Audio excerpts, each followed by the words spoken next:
Hello, my dear beloved people.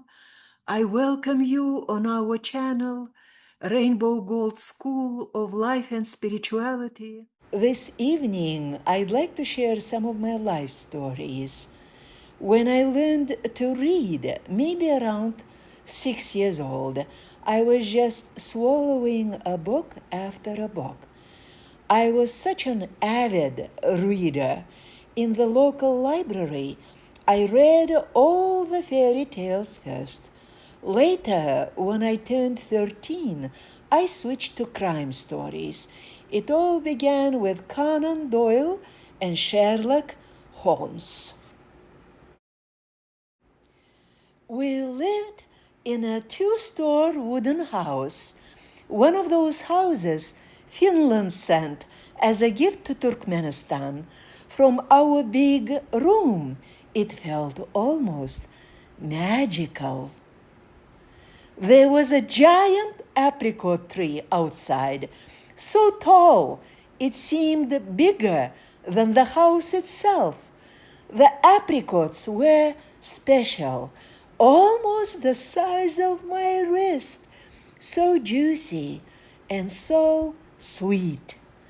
Even after all these years, 30 years living in America, when I visited Turkmenistan, I never saw those enormous apricots again. In my childhood, it felt like a fairy tale. I remember dreaming of flying out of that window, perching on a high branch, and picking those golden fruits to eat with delight. It actually been a very long time since I've seen one. Even though I was often a sickly child, I had a big curiosity and a strong spirit. Very early on, we had a yard full of grapevines. The vines were thick as my arm, and when I was 4 or 5, I taught myself to climb them. I think I was 4 or 5 years old when I taught myself to begin climbing those vines.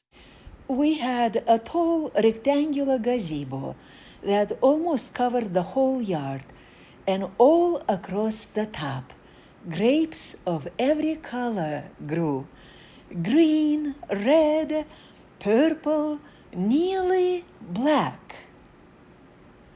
Some of them were long and slender, called gelin barmak, the bride's fingers.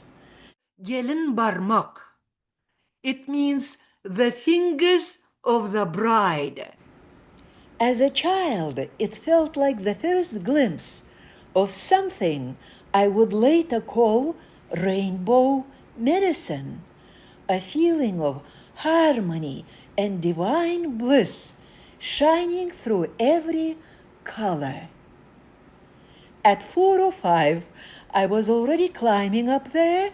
By 6 or 7, I was sitting on the top of that gazebo, looking down on the garden of the colorful grapes. In the summer, we had something called a tapchanka, a big wooden platform about 4 feet above the ground. Our whole family would sleep outside under huge white mosquito nets, like little gauze palaces. Sometimes the nets were pulled up, and we lay there looking up at the vines, watching the clusters of grapes hanging overhead. Even now, I can see them in my mind, some hanging down, some growing upright, almost like little bright stars watching over us. And looking up into that gazebo of colorful grapes. You know how there are guided meditations where you imagine meeting your child's self and hugging them heart to heart, holding them safe. One day, I caught myself singing a little song from childhood and gently stroking my own hair. И по радуге промчаться на коне. So I caught myself gently stroking my own hair, and my hair felt so silky. My hands were bringing so much softness and light into my body, into my brain, into my neck, everywhere. And I thought, oh my God, I'm 65 and I've never felt this before. It was a moment of pure love. You should try it sometime. Thank you, God. Thank you, thank you, thank you, God. This is what the energy blueprint does. Extremely light touch. I believe the energetic erotic blueprint corresponds to the wood element. You know how the air itself is not really seen by the naked eye. You can only feel it on your skin. But when you look at the trees, you suddenly understand. You can watch the traces of air, the movement of air through the leaves and branches. It always makes me think about symbiosis of the wood and air elements. Leaves on the tree. Usually they are green and dark green, but suddenly everything turns silver because all of the leaves turned upside down and they are trembling on the wind like that with their silver side up. You see, everything I've shared with you so far, the colors of my childhood, the feeling of caressing your own hair and giving yourself those sweet moments of compassion, the energetic erotic blueprint, even the green of the trees that turn silver in the wind, all of it is connected. The design of rainbow medicine is to integrate everything, the good and the bad, the light and the dark, the highest and the lowest. This is the meaning of ascension. You begin to understand and become aware of everything that has been holding you back. You understand it by allowing in the architecture of the universe itself, in which everything is reconciled and it's beautiful. And this empowers you to be your best self and to open yourself to the golden world.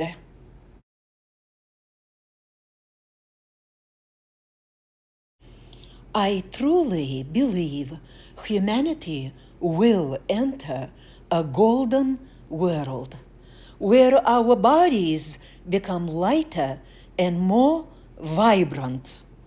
Imagine a time when we can perceive thousands more colors, when our bones are strong yet flexible, when we can hold higher consciousness while still living in physical form. I believe that is part of our destiny, to ascend while remaining here in these bodies, to become more fluid and more luminous. That is what the golden rose means to me, the opening of our hearts into something vast and beautiful. That golden flower that opens up. It can be a lotus, golden lotus in your heart. Like in Om Mani Padme Hum, lotus is opening in my heart. But also it can be a golden rose. I'm touching my glasses, they are a little bit golden, they are orange golden. when I go live, it's the best. But there are so few people showing up until I have a good following. If only you guys help me build it, you see? Then I can do what I do best. Fly the waves of multidimensional reality, coming into this human body reality and also floating, flying like the black holes of the universe. And the ability to connect to God with a straight line and being able to help you with your things that you go through in life. Directly connecting from my heart to the heart of God and channeling through there, and bringing you answers and bringing you this real amazing work that I do on a subtle level. I love you very much. Thank you for being here with me.